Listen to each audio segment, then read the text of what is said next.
gente já tem uma nova narrativa mítica com força suficiente para enfrentar essa narrativa mítica do paraíso industrial tecnológico. A promessa, né, da ciência que vai aniquilar a doença e a morte e trazer conforto a serviço do alto interesse exclusivo, né? Essa história do universo, a história de evolução cósmica, né, assim, onde aparece esse entendimento das forças atratoras, gerando relacionamentos com uma ordem de organização elegantemente ordenada, que gera essa organização em anéis, né, em alinhamentos, em holarquias, que fazem surgir propriedades emergentes, ela é muito poderosa. Essa metáfora de como os sistemas funcionam e desse auto-interesse a serviço de um objetivo sistêmico comum tem poder, né, assim, para enfrentar a metáfora da máquina, né, do mundo como máquina. E o que a gente pode fazer é nutrir, né, essas ciências holísticas, assim, e fundamentar as nossas práticas, né, e os nossos regimentos éticos na inteligência da vida, assim, isso é bastante poderoso. Isso tem magnetismo, assim, tem força, tem liga, né?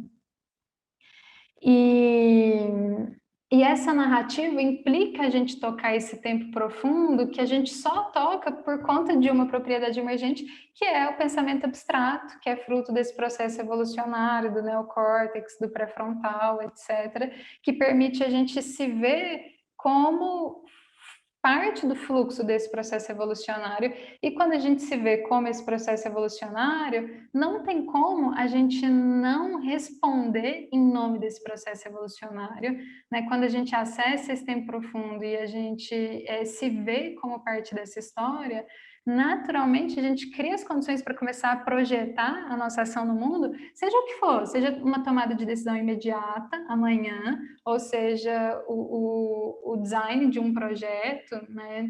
Ou seja, sei lá, né? Enfim, uma direção de uma organização. Não tem como a gente não projetar como sendo natureza se a gente acessa esse tempo profundo se vendo como esse processo evolucionário.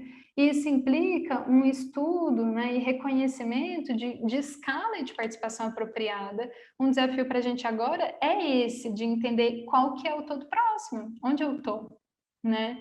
E isso, a gente pode radicalizar isso no sentido de sempre se perguntar em uma conversa desafiadora ou, sei lá, em qualquer contexto, o que que esse sistema quer de mim, né? O que que esse todo, como que eu respondo sendo esse todo e ajudando esse todo a se atualizar? O que está acontecendo e como isso culmina em mim? E o que que eu tenho a ver com isso e como que eu respondo, não sendo eu reclamona, né, agindo como parte isolada do todo, mas agindo como esse sistema, né, respondendo como esse sistema.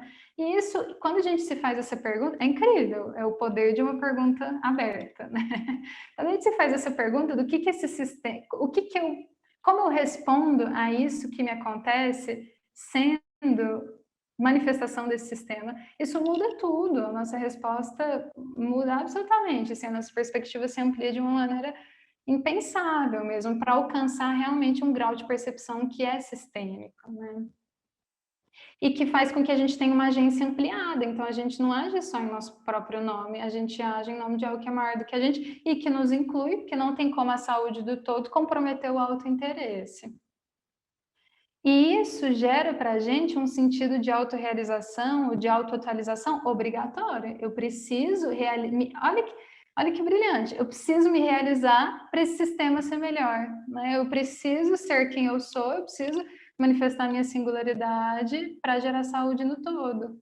E isso faz com que esses esforços colaborativos eles sejam menos penosos, impliquem menos essa ansiedade, né, pelo medo de sair perdendo ou pelo medo do poder sobre, e gera uma colaboração espontânea, porque se eu tenho essa experiência de poder, sendo eu, gerar valor no todo, e esse todo me retribuir ampliando as minhas capacidades de ser mais eu e de manifestar mais potencial, né, que emerge desse encontro da minha singularidade com o todo, naturalmente eu vou querer colaborar, assim, surge, né, espontaneamente processos colaborativos, assim, não forçosos, né? Essa noção de participação apropriada, ela é incrível, porque ela exime a gente da necessidade de agir em expectativa a um resultado pré-definido. Não importa o que vai acontecer em resposta da nossa ação, porque a causalidade não é linear, existem propriedades emergentes. Se a gente trabalha na escala apropriada, a gente cria as condições de servir com a nossa singularidade da maneira que melhor gera valor no todo. E isso é suficiente, porque se eu ajudo o todo a realizar quem ele é no todo maior dele, o que ele faz já é, eu já contribuí para o grande, né? Eu não preciso, eu não fico tão suscetível à narrativa do impacto, né? Assim, eu fico mais livre, porque eu trabalho na escala apropriada e trabalhar na escala apropriada faz com que esse impacto seja escalável.